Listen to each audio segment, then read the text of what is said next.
welcome to our third video on topic 4 ecology of IB biology. In this video we're looking at energy flows through food chains and food webs and ecosystems.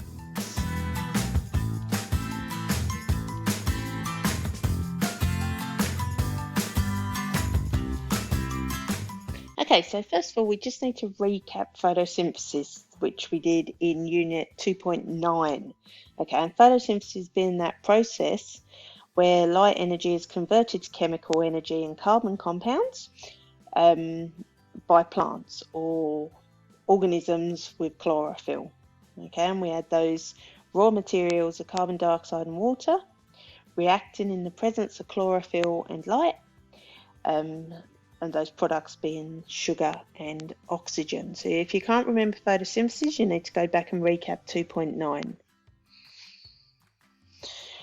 In 2.8, we looked at respiration, and we said that respiration was where energy was released and used in living organisms, and some of that energy was also converted to heat.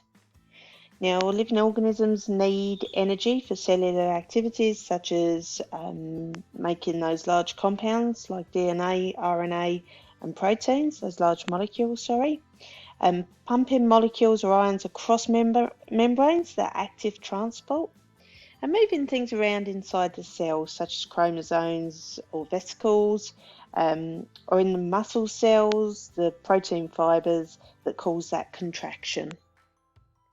Now, ATP is the molecule that supplies energy for those activities, and every cell produces its own ATP via cellular respiration. And we've got the formula for cellular respiration down the bottom there. Now, in this process we've got these carbon compounds such as glucose that are oxidized, and this oxidation reaction is exothermic, releasing energy. This energy is then used in endothermic reactions to make ATP. So remembering exothermic means releasing energy, endothermic is taking energy in. Now, energy transformations are never 100% efficient. Not all of the energy from the oxidation of carbon compounds in cellular respiration is transferred to ATP. The remainder is converted to heat. Okay, some heat is also produced when ATP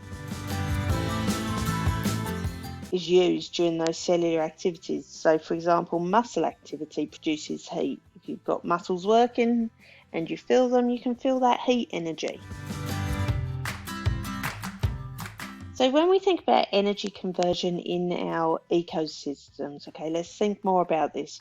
So producers absorb light energy and convert it to chemical energy in the carbon compounds by photosynthesis. Now, producers can release energy from their carbon compounds during cellular respiration and then use that energy for their cellular activities. Energy released in this way is eventually lost to the environment as waste heat energy. So that energy, some of that energy is transferred to the environment as heat. However, some of the energy remains in the producer, still in carbon compounds within its cells and tissues.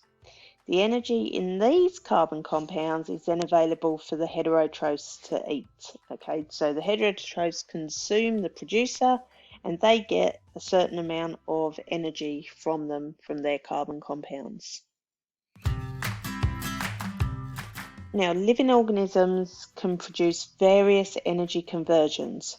Light energy to chemical energy in photosynthesis in our producers, chemical energy to kinetic energy through muscle contraction, chemical energy to electrical energy in nerve cells, chemical energy to heat energy in heat generating adipose tissues. However, living organisms cannot convert heat to other forms of energy. Okay, so they can convert chemical to kinetic, chemical to heat, produces light to chemical, but heat energy there's not an organism that can convert heat energy to another form of energy. So the heat that is a result from cellular respiration is used to make the organisms warmer. Okay, now ectothermic, so cold-blooded organisms become more active.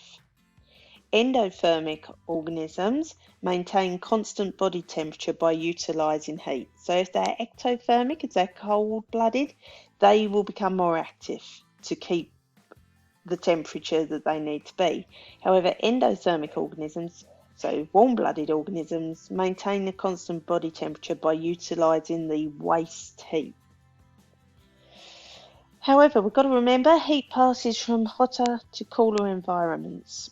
So heat produced in living organisms is all eventually lost to the abiotic environment and radiated into the atmosphere, being ultimately lost from those ecosystems. All right, so now we're going to have a look at chemical energy movement in food chains. Now, chemical energy is found in those carbon compounds, remember, those glucose molecules, and flows from food chains by means of feeding.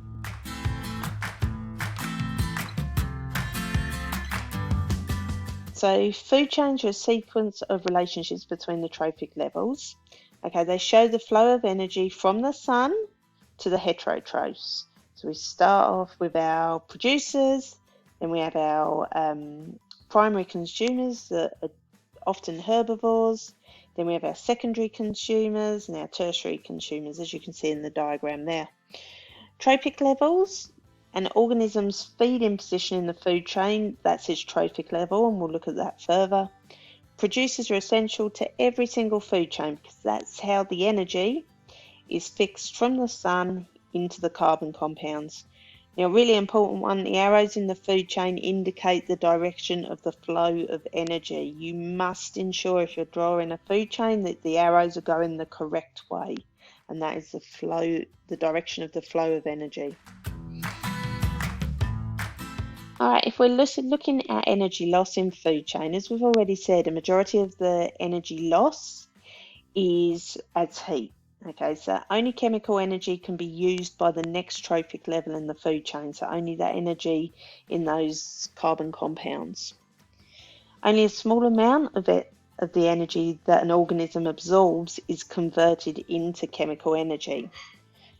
No organism can use 100% of energy present in the organic molecules of the food that it eats. Okay, so they're not 100% efficient in the transfer. Typically, only 10 to 20% of the energy is available, is used on the next step of the food chain.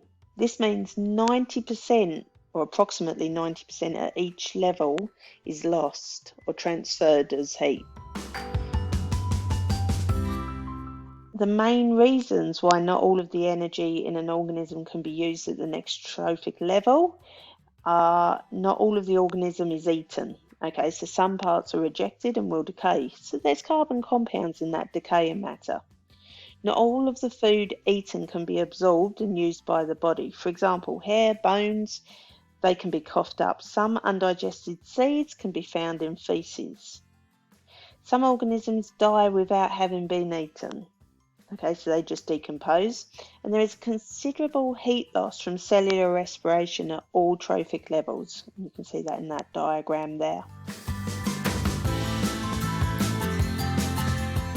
So as the losses occur at each level of the food chain, there is less and less energy available for each successive trophic level.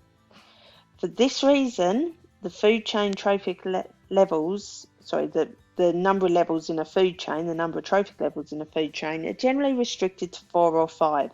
There is just not enough energy to allow another trophic level to join the food chain.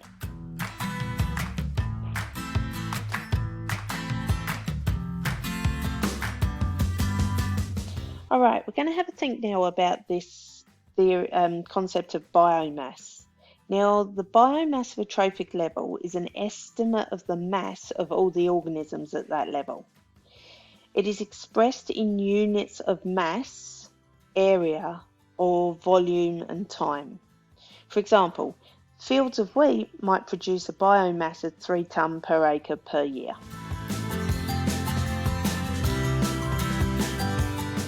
Now, pyramids of energy. A pyramid of energy is used to show how much and how fast energy flows from one trophic level to the next. The units used are energy per unit area. The units used are energy per unit area per unit time. So kilojoules per square meter per year.